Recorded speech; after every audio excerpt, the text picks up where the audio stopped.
गोपाला भजो गिरिधर गोविंद गोपाला भजो मुरली मनोहर नंद लाला भजो मुरली मनोहर नंद लाला भजो गिरिधर गोविंद गोपाला भजो गिरिधर गोविंद गोपाला भजो मुरली मनोहर नंद लाला भजो मुरली मनोहर नंद लाला भजो गिरिधर गोविंद गोपाला भजो गिरिधर गोविंद गोपाला बोलिए वृंदावन बिहारी लाल की जय जय श्री राधे जय जय श्री राधे। सभी भक्तों से निवेदन, बहुत एकाग्रचित्त होकर सत्संग के प्रत्येक शब्द को पूरी एकाग्रता के साथ हृदयंगम करने का पूरा प्रयत्न कीजिए। कल चर्चा चली कि भगवान श्री राम को उनकी सरलता के आगे कैकेयी की कुटिलता हार जाएगी। इस पर चर्चा करते हुए हमने आपसे निवेदन किया कि देखो, भगवान को विभीषण जब मिलने आए शरणागति में, सुग्रीव ने ही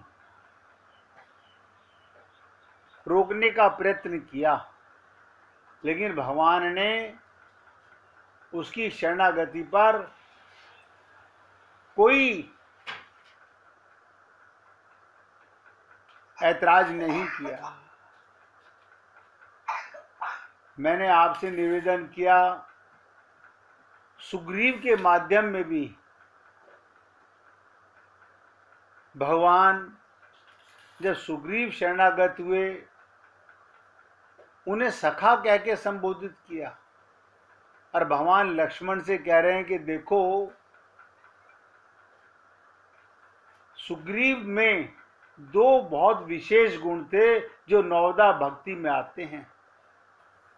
कल निवेदन किया गया आप लोगों से, और आपने समझा भी होगा। प्रथम भक्ति संतन कर संगा। सब ध्यान से सुने। भाई जी अपने मोबाइल की आवाज बंद कर लीजिए।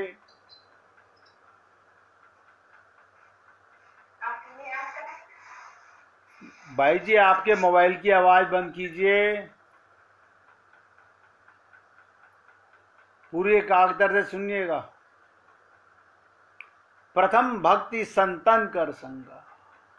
जब भी आप भक्ति के मार्ग पर बढ़ें तो पुस्तकों का सहारा ना लें, मंदिर का सहारा ना लें, अपनी बुद्धि का, मन का सहारा ना लें।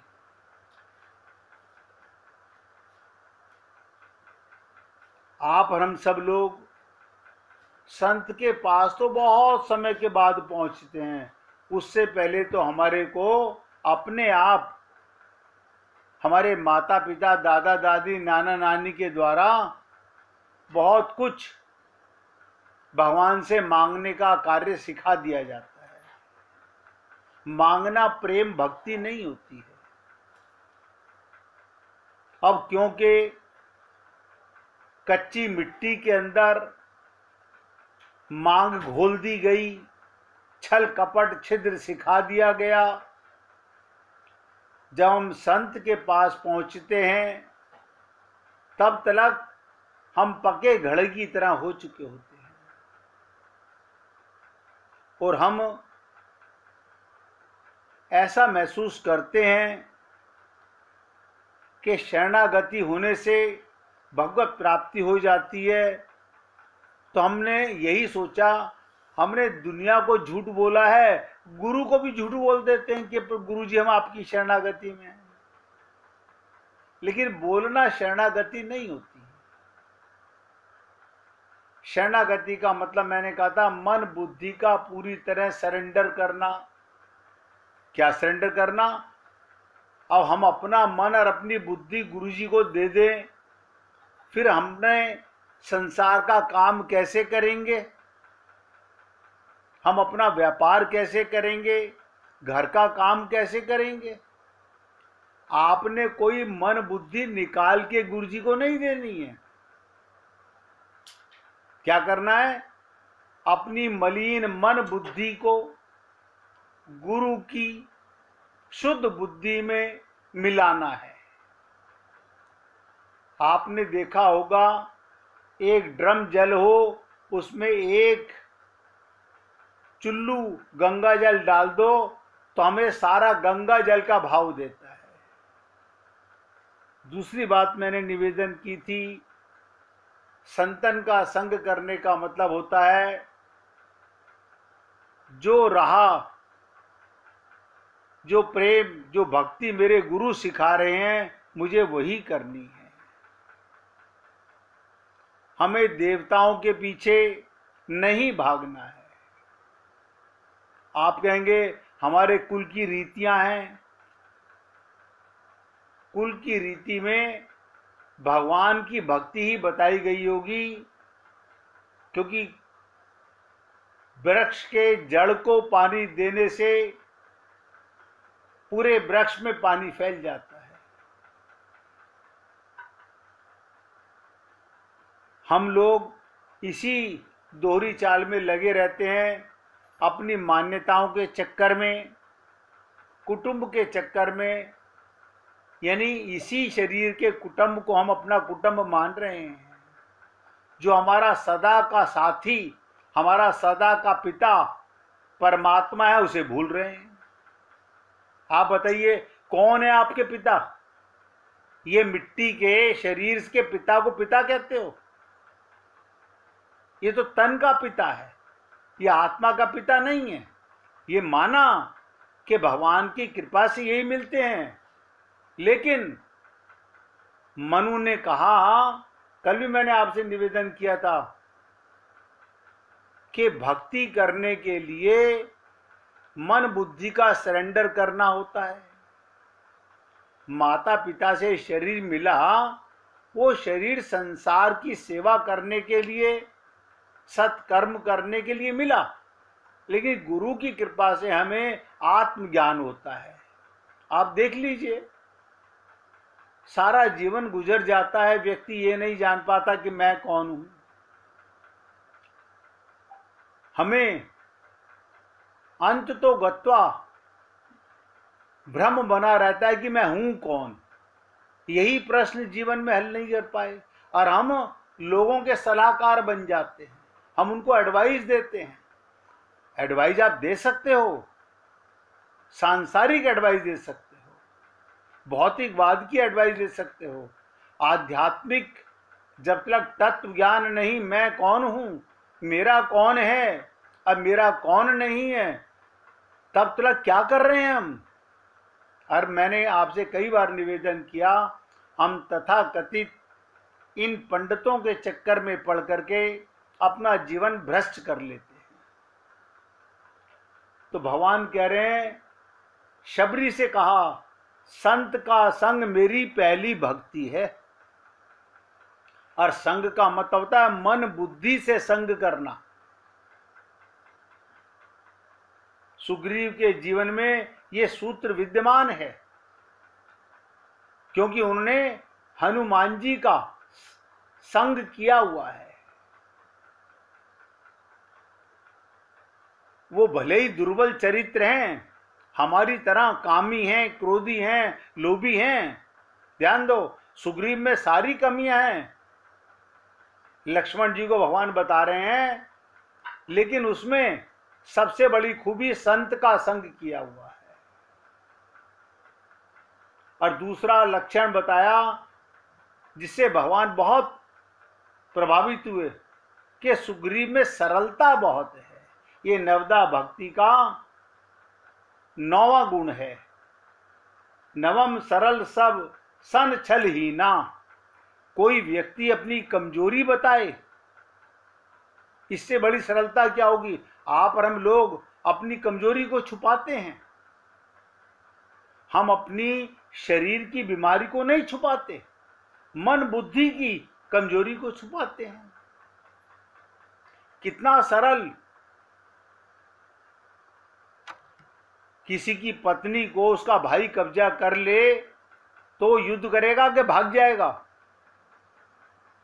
उसने हर बार, भगवान ने जब जब पूछा फिर तुमने क्या किया, बोले मैं वहां से भाग गया। फिर वो मेरे को मारने आया, फिर तुमने क्या किया, मैं वहां से भाग गया। फिर तुमने क्या किया, बोला मैं भागता ही रहा।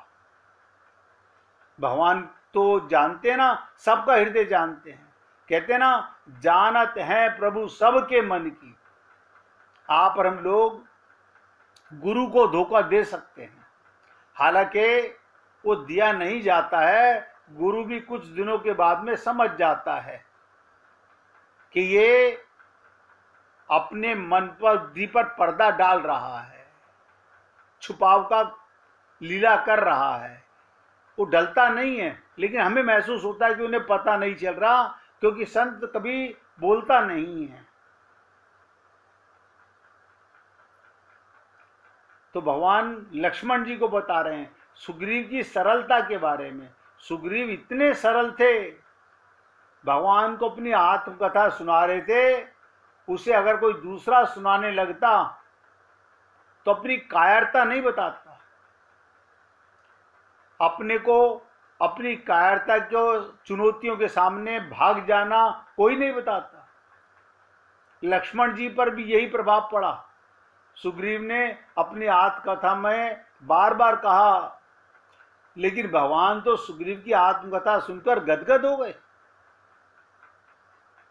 गदगद हो गए भगवान राम की दृष्टि क्या। आप देखिएगा, लक्ष्मण ने जब प्रभु से पूछा सुग्रीव की आत्मकथा सुनकर आपको कैसा लगा, तो उन्होंने कहा कि लक्ष्मण, सुग्रीव में नवदा भक्ति का नवा लक्षण पूरी तरह से विद्यमान है। कल मैंने आप लोगों के सामने गोपियों की चर्चा की, जो भक्ति की आचार्य हैं। इस विश्व में, इस पृथ्वी पर, सब लोकों में उनसे ज्यादा भक्त कोई नहीं हो सकता। उनको तो नाम ही गोपनीय, जो गोपनीय रखे प्रेम को वो गोपी। यहां स्त्री पुरुष से संबंध नहीं है।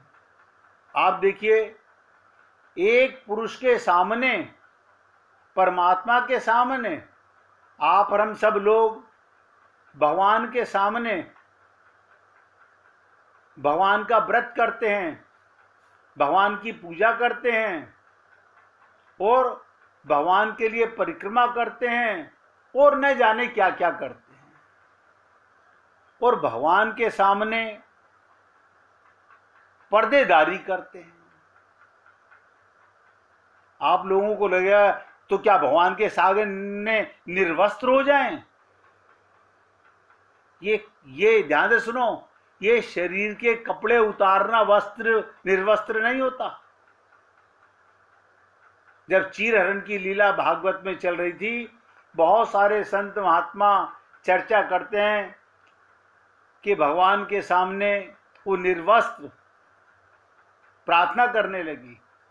सबसे बड़ी चीज थी, इतनी सरल हो गई कि मन बुद्धि में अपनी स्त्री भाव को भूल गई, अपनी जाति धर्म सब भूल गई। आप बताइए, हमें क्या लगता है? हम तन को छुपाने में लगे रहते हैं, क्योंकि अंदर की तो पर्देदारी को कोई देखता नहीं, और भगवान यही देखते हैं। भगवान जब आप मंदिरों में जाते हो, सबसे बड़ा यही रूप देखते हैं आपका, कि देखो, मैंने एक दिन कहा था, अगर भगवान की मूर्ति बोलने लगे, अगर भगवान की मूर्ति बोलने लगे तो हमारे पास जवाब नहीं मिलेगा। जी भैया।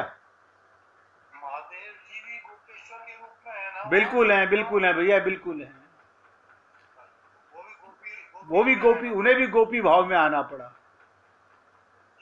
महादेव जी का भी क्या है, जब पार्वती जी रास में चली गईं, पीछे पीछे महादेव जी भी जाने लगे, तो उनको गोपियों ने रोक दिया कि वहां पुरुष का प्रवेश नहीं है। तो भगवान शंकर बोले, अरे बाबा, मैं तो रामावतार कृष्णावतार के 27 अवतार इस पृथ्वी पर जब जब हुए हैं उनके दर्शन करने आता हूं।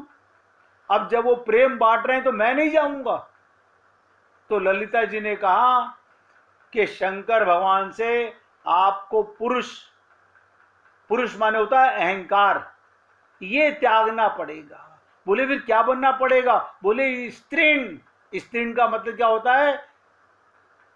मनी प्लांट की बेल की तरह, जहां सहारा मिले वहां अपना आसरा बना ले, आश्रित होके जाना पड़ेगा। तो भगवान शंकर ने तुरंत कहा, तो कर दीजिए, मुझे गोपी बना दीजिए।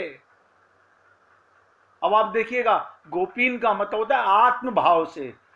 रास में आत्मा का प्रवेश है, वहां शरीर का प्रवेश नहीं है। कभी मन में मत लाइएगा कोई पुरुष शरीर से रास में जा सकता है या कोई स्त्री शरीर से रास में जा सकती है। वहां तो केवल आत्मा परमात्मा का मिलन है। और आज देखिए, हाँ, भावना से शंकर भगवान का आज वृंदावन में गोपी के रूप में रोज श्रृंगार होता है, डेली।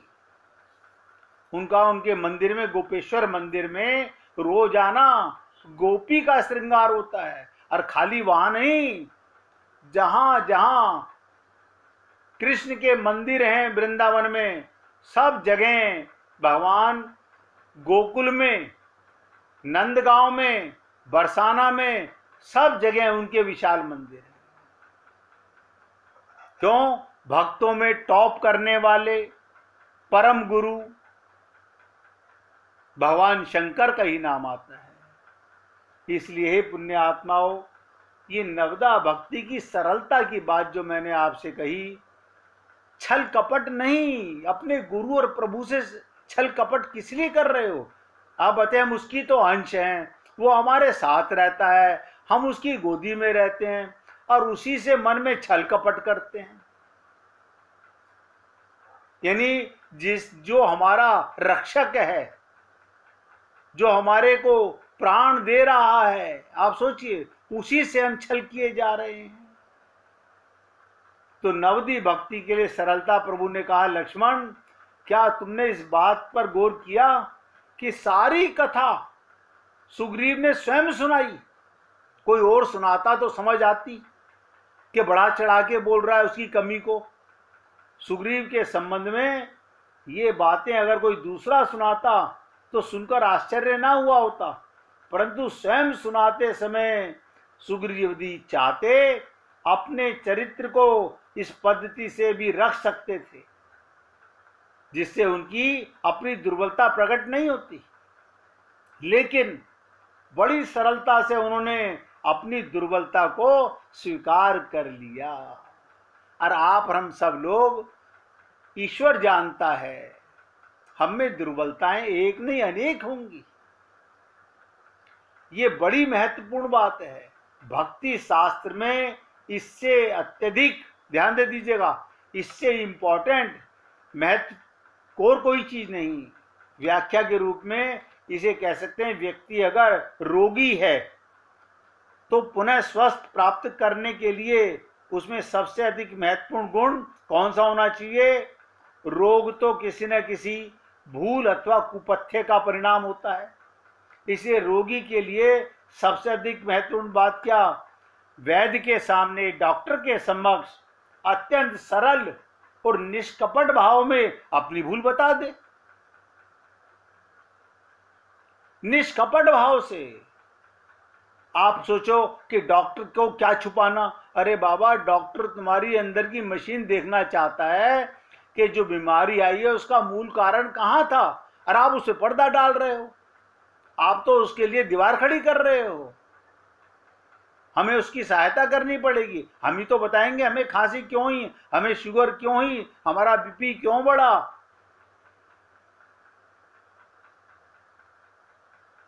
तो निष्कपट भाव में अपनी भूल बता दे। अभिप्राय ये, कुछ रोग ऐसे होते हैं जो घृणित होते हुए उनके मूल कारण बड़े जघन्य होते हैं। ऐसे रोगों का वर्णन करने में रोगी को संकोच होता है और उसे छिपाने का प्रयत्न करते हैं रोगी। ऐसी परिस्थिति में परिणाम क्या होता है? जिस रोगी में छिपाने की आदत होती है उसका रोग असाध्य हो जाता है। इसलिए रोगी का सर्वोत्कृष्ट गुण यही है, वो वैद्य के सामने अपने आप को पूरी तरह से खोलकर रख दे। जैसे गोपियां निर्वस्त्र हुई, ऐसे निर्वस्त्र हो जाए। आप बताइए, जब हम ऑपरेशन के लिए तैयार होते हैं तो काय की पर्देदारी होती है? आपको तो एनेस्थीसिया का इंजेक्शन दे दिया गया, आपको क्या पता क्या पर्दा कर रहे हो, कौन स्त्री कौन पुरुष।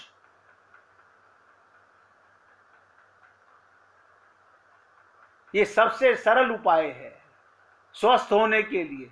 और मैं इसी स्वस्थ को गुरु के सामने जोड़ रहा हूं।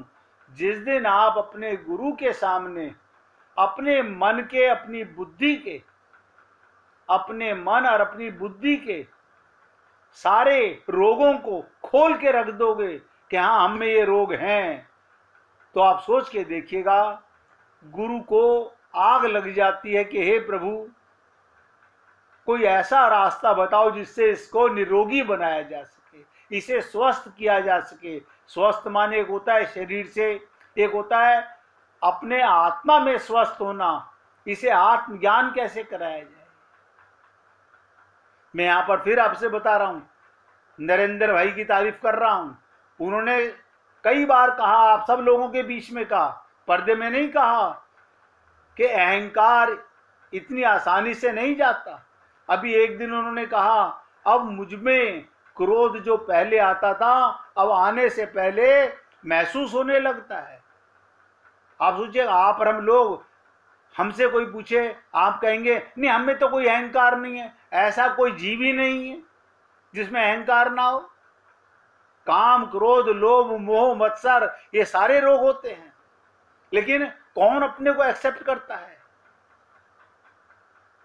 अपने अंतःकरण की दुर्बलता को खोल कर रख दे। ऐसी स्थिति में इसकी स्वस्थता का सार सारा डॉक्टर वैद्य अपने ऊपर ले लेते हैं।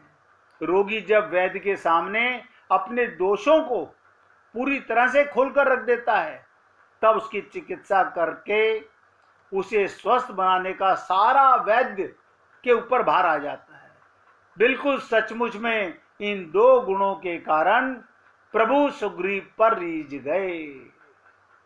इसने एक तो संत का संग किया। ध्यान दीजिएगा, गुरु माने क्या? कड़ी, जो आपको परमात्मा से जोड़ती है। आपने जंजीर में देखा होगा, एक कड़ी होती है। पहले गुरु के साथ जुड़ोगे तो आगे वो जोड़ेगा जिससे जुड़ा हुआ है, यानी उसका करंट तुम में पास करेगा। अब हम लोग पर्दा डालें, मुख से कुछ कहें, अंदर कुछ और चल रहा हो, तो ये धोखा है, अपने आप में दे रहे हैं। ना गुरु को धोखा, ना भगवान को धोखा। भगवान रीझ गए सुग्रीव पर। प्रभु सुग्रीव के अंतःकरण में अभी भी, ध्यान से सुनो, विषय सुख की लालसा छिपी हुई थी। आप और हम लोगों के अंदर क्या काम खत्म हो गया है? हम विषयी नहीं हैं?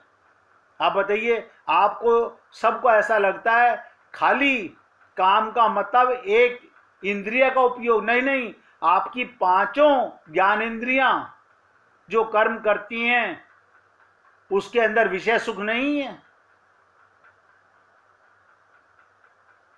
प्रत्येक इंद्रिय विषयी होती है। अनुकूलता पाते ही वो भोग में डूब गए। देखिएगा, सुग्रीव की इस कमी को होते हुए भगवान अपना रहे हैं। यानी जैसे ही भगवान ने कहा सुग्रीव अब 4 मास वृषा के ऋतु हैं, अब तुम जाके राज्य करो, तुरंत अपनी पत्नी के विषय सुख में भगवान राम को भूल गए, सीता का कार्य, भक्ति का कार्य भूल गए। अनुकूलता पाते ही वो भोग में डूब जाते हैं। प्रभु का आश्रय पाकर सुग्रीव निर्भय हो गए और प्रभु को ही भूल गए। ऐसी उदंडता हम भी करते हैं कि हमने तो गुरु अपना लिए, अब हमारा कल्याण तो होगा, हम चाहे जो मर्जी करें ना। भगवान के सामने, गुरु के सामने जितने सरल बन के रहोगे उतना आपको लाभ होने वाला है। कोई छल कपट मत रखो अपने मन में, ना प्रभु से कर सकते हो और गुरु से करके अपना नुकसान करते हो। 1 मिनट भगवान का कीर्तन करेंगे, फिर आगे बढ़ेंगे। हरे कृष्ण